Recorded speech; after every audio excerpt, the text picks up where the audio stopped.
का स्वागत है आपके अपने चैनल स्वरान एकेडमी क्लासेस पर। यहाँ हम बात करेंगे उत्तर प्रदेश अटल बिहारी वाजपेयी मेडिकल यूनिवर्सिटी के तहत जो यूपी-जेड का फॉर्म आता है जेएनएम प्रवेश परीक्षा को लेकर। तो आइए उसकी बात करते हैं। और यहाँ सब्जेक्ट साइंस को लेकर हम अगला वीडियो लेकर हाजिर हैं और इसके पीडीएफ आपको टेलीग्राम चैनल स्वरान एकेडमी क्लासेस पर मिल जाएगी। तो आइए शुरू करते हैं आज का ये महत्वपूर्ण वीडियो। देखिए, पहला क्वेश्चन आपको यहाँ पर मिलेगा और जो कि ये पर्टिकुलर 20 क्वेश्चन जो आपको मिलेंगे वो होंगे अम्ल, क्षार और लवण यानी। तो यहाँ पर आप देखेंगे विच of the following compounds is acidic in nature. तो इसमें से कौन सा जो यौगिक है वो अम्लीय प्रकृति का है या एसिडिक नेचर का है। तो यहाँ पर ऑप्शन आपको मिलेगा HCl है, यानी ऑप्शन बी सही रहेगा। आपके सामने है यहाँ पर। क्यों है? क्योंकि hydrochloric acid is stronger acid as it's released H+ ion in water.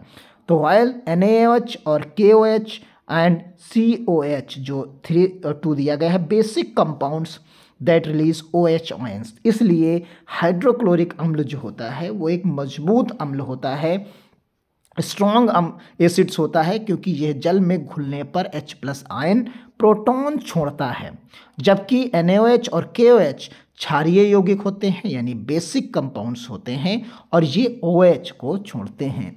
इसी तरीके से दूसरे क्वेश्चन पे चलते हैं। What is the pH of pure water.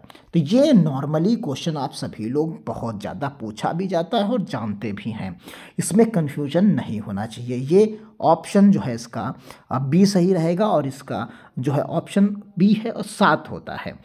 तो pure water has a pH of 7 which is neutral. It is either acidic nor basic, यानी ये न्यूट्रल होता है, ना तो ये अम्लीय होता है और ना ही ये क्षारीय होता है। इसी तरीके से क्वेश्चन नंबर 3 की अगर हम बात करें तो यहाँ पर which acid is found in lemon juice. Lemon juice यानी नींबू के रस में कौन सा अम्ल पाया जाता है, यानी कौन सा एसिड पाया जाता है। तो यहाँ पर आप देखेंगे साइट्रिक एसिड जो होता है वो पाया जाता है। ऑप्शन यहाँ पर सी आपको यहाँ पर मिलने वाला है सही। इस तरीके से क्योंकि नींबू के रस में यानी contain citric acids which gives its sour taste, यानी जो कि इसे खट्टा स्वाद होता है। तो कुल मिलाकर ऑप्शन नंबर जो है सी इसका सही रहेगा। ऑप्शन क्वेश्चन नंबर 4 की बात करते हैं तो यहाँ पर which acid is released during on ant bites, यानी जब आपको चींटी के काटने पर कौन सा अम्ल जो है निकलता है। तो ये फॉर्मिक एसिड होता है। ये भी क्वेश्चन बहुत पूछा जाता है एग्जाम्स में। तो ये आपको जेएनएम यानी यूपी-जेड के उसमें मिल सकता है।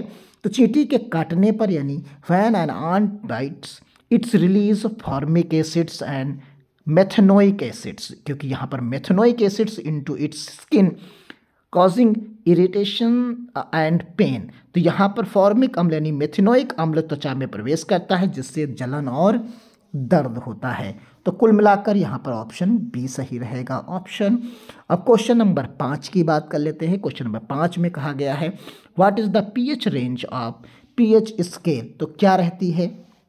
तो आप सभी लोग जानते हैं 7 जो न्यूट्रल प्लेस होता है, इसी से आगे 14 की तरफ चले जाइए और इसी की तरफ इधर 0 की तरफ यहाँ पर चले जाइए। तो यहाँ पर ऑप्शन जो हमारा सही होगा वो होगा 0 to 14। तो ये समझ जाइए ये रेंज pH की रेंज यहाँ पर होती है।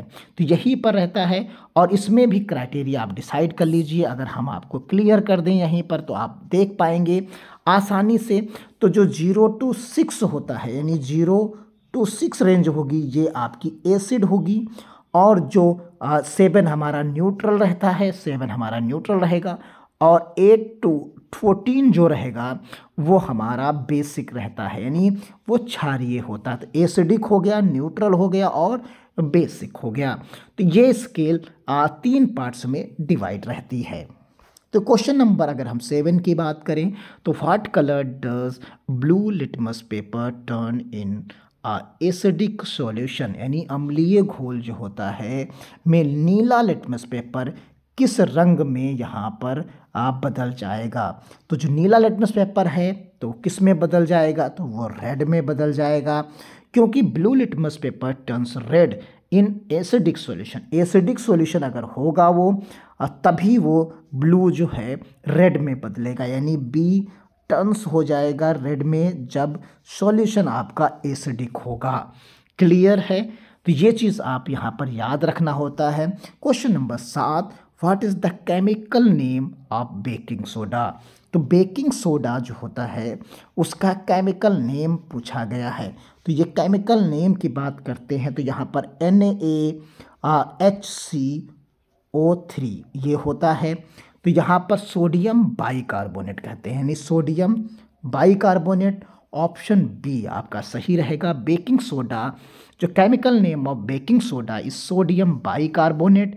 It is used in living agents in cooking, यानी ये जो है खाना, इसे खाना बनाने में अप्लॉजेंट के रूप में किया जाता है, यानी ये एक तरीके से खाने में प्रयोग किया जाता है। तो बेकिंग सोडा आप समझ गए होंगे, सोडियम बाइकार्बोनेट। क्वेश्चन नंबर 8 की बात करते हैं। तो what is the produced when an acid reacts with a base? जो जब अम्ल और क्षार की प्रतिक्रिया होती है तो क्या बनता है? तो यहाँ पर बनेगा साल्ट और वाटर रिलीज होता है जब एसिड रिएक्ट्स विथ बेस। जब एसिड और रिएक्ट करेगा बेस के साथ तो न्यूट्रलाइजेशन रिएक्शन अकर्स होती है और फॉर्मिंग साल्ट एंड वाटर, यानी अम्ल और क्षार की जब प्रतिक्रिया होगी तो उदासीनीकरण होता है जिससे लवण और जल का निर्माण किया जाता है। तो क्वेश्चन नंबर यहाँ पर आपने देखा, तो क्वेश्चन नंबर 8 यहाँ पर आपने देख लिया। क्वेश्चन नंबर 9 की तरफ चलते हैं। विच of the following is strong acid? इतने 4 में से आपको कौन सा स्ट्रॉन्ग एसिड लग रहा है? तो यहाँ पर हाइड्रोक्लोरिक एसिड यानी HCl, इतने में से HCl जो है सबसे ज़्यादा स्ट्रॉन्गेस्ट है। Hydrochloric acid is strong acid while acetic and citric and formic acids are weak acids. तो यहाँ पर हाइड्रोक्लोरिक एसिड ही सबसे ज़्यादा स्ट्रॉन्ग है।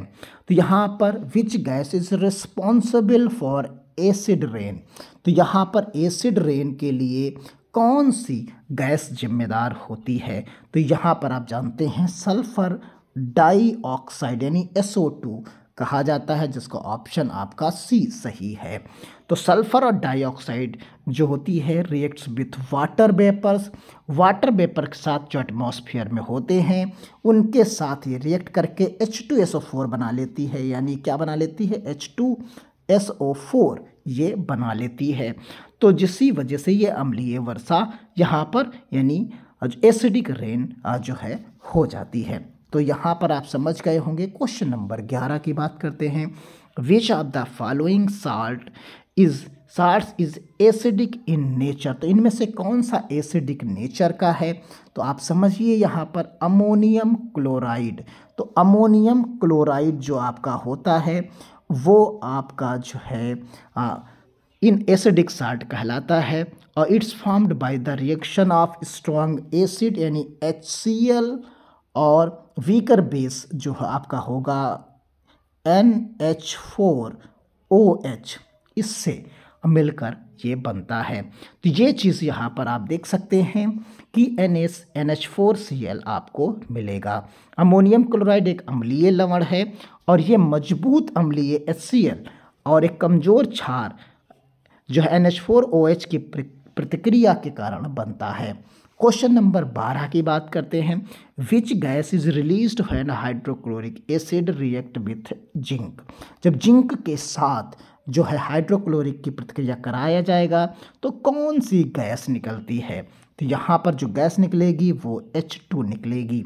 तो हाइड्रोक्लोरिक अम्ल यानी HCl और प्लस Zn जो होगा वो हमें जो गैस रिलीज करके देगा वो देगा आपका यहाँ पर H2, यानी ये ZnCl2 बना लेगा। ये क्या बना लेगा? ZnCl2 बना लेता है।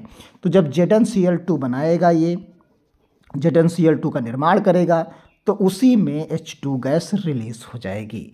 तो यानी यहाँ पर हाइड्रोजन गैस रिलीज होती है। क्वेश्चन नंबर 13 की बात करते हैं। What happen when carbon dioxide is passed through lime water? तो यहाँ जब चूने के पानी में कार्बन डाइऑक्साइड पास की जाती है तो क्या होता है? तो water, lime water turns milky, आप सभी लोग जानते हैं, पिछले वीडियो में भी इसको हम दूसरी तरीके से वहाँ पर समझे थे। तो when carbon dioxide is passed through lime water, तो क्या हो जाएगा? वहाँ पर पूछा गया था कि क्या मिल्की वाटर कैसे बनता है, लाइम मिल्की वाटर, यहाँ पर उसको रिवर्स कर दिया गया। यानी जब कार्बन डाइऑक्साइड CO2 चूने के पानी में जो है पास की जाती है तो कैल्शियम कार्बोनेट बनता है जो चूने का पानी दूधिया बना देता है। क्लियर है? Question number 14, which of the following acids is used in a car batteries? तो कार बैटरीज में कौन सा जो है यहाँ पर एसिड यूज़ किया जाता है? तो ये सल्फ्यूरिक एसिड यूज़ किया जाता है, H2SO4, जिसे आप जानते हैं। तो ये ऑप्शन नंबर सी सही होगा। और is used, car batteries is an electrolyte to allow the flow of current. तो फ्लो ऑफ करंट यानी विद्युत धारा के प्रवाह की ये अनुमति देता है, इसलिए इसे जो है यूज़ किया जाता है। क्वेश्चन नंबर 15 की बात करते हैं। तो विच of the following indicator is an natural indicator? तो नेचुरल इंडिकेटर किसे कहा जाता है? तो ये टर्मेरिक है, यानी हल्दी, जिसे आप हिंदी में हल्दी कहते हैं। हल्दी एक प्राकृतिक सूचक है, यानी नेचुरल इंडिकेटर है। It's turn red in a basic solution, अगर वो रेड हो जाए, ये रेड हो जाएगा। जब कब होगा? बेसिक सॉल्यूशंस में रेड हो जाएगा।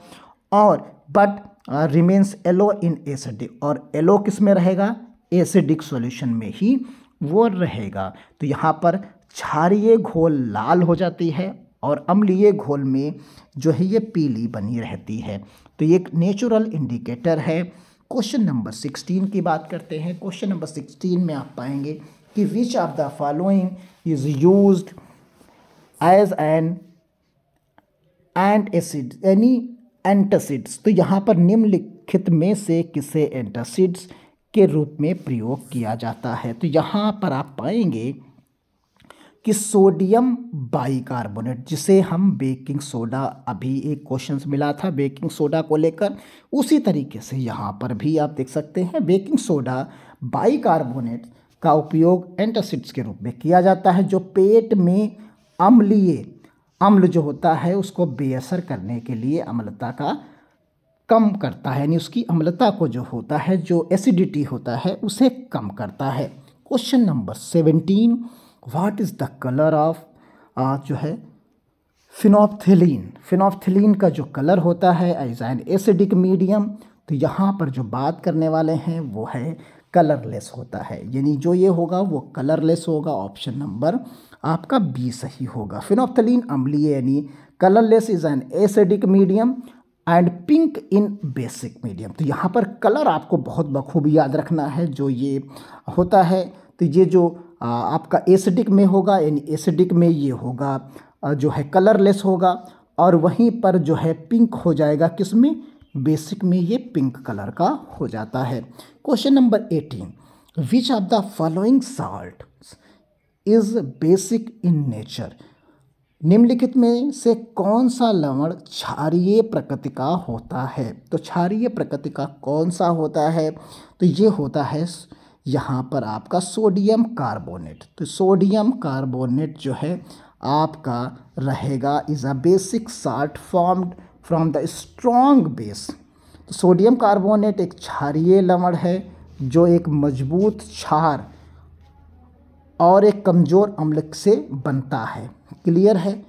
फिर क्वेश्चन नंबर 19 में आप देखेंगे what is the pH of solution that highly acid? तो हाईली एसिड्स कौन सा है इसमें से? तो हाईली एसिड जो होगा आपको जानते हैं, जितना 7 से हम नीचे की तरफ जाएंगे और जितना हम ऊपर की तरफ जाए, तो वही चीज़ें यहाँ पर highly acid solution has pH close to 0 और 1। तो यहाँ पर आपने देखा। फिर क्वेश्चन नंबर आप देखेंगे 20, which of the following acid is also known as जो है विनेगर, यानी सिरका के रूप में जाना जाता है। तो सिरके के रूप में जो जाना जाता है वो होता है एसिटिक एसिड, जिसको हम फॉर्मूले के रूप में CH3COOH कहते हैं, जिसे हम commonly known as the vinegar is use in cooking and food preservations में हम इसका इस्तेमाल करते हैं, यानी खाद्य संरक्षण में और खाना पकाने में भी हम इसका इस्तेमाल करते हैं सिरके के रूप में। तो कुल मिलाकर ये 20 क्वेश्चन थे। अगले दिन मिलेंगे अगले 20 क्वेश्चंस के साथ। तो अगर आप लगातार तैयारी करना चाहते हैं तो ये छोटे छोटे वीडियोस आप देखते रहेंगे। हमारे चैनल को सब्सक्राइब करिए, अपने दोस्तों को शेयर करिए। फ्री ऑफ कॉस्ट आपको ये 10 से 15 मिनट के वीडियो से आपको हर रोज़ मिलते रहेंगे इसी तरह क्वेश्चन के साथ। तो धन्यवाद। जय हिंद, जय भारत।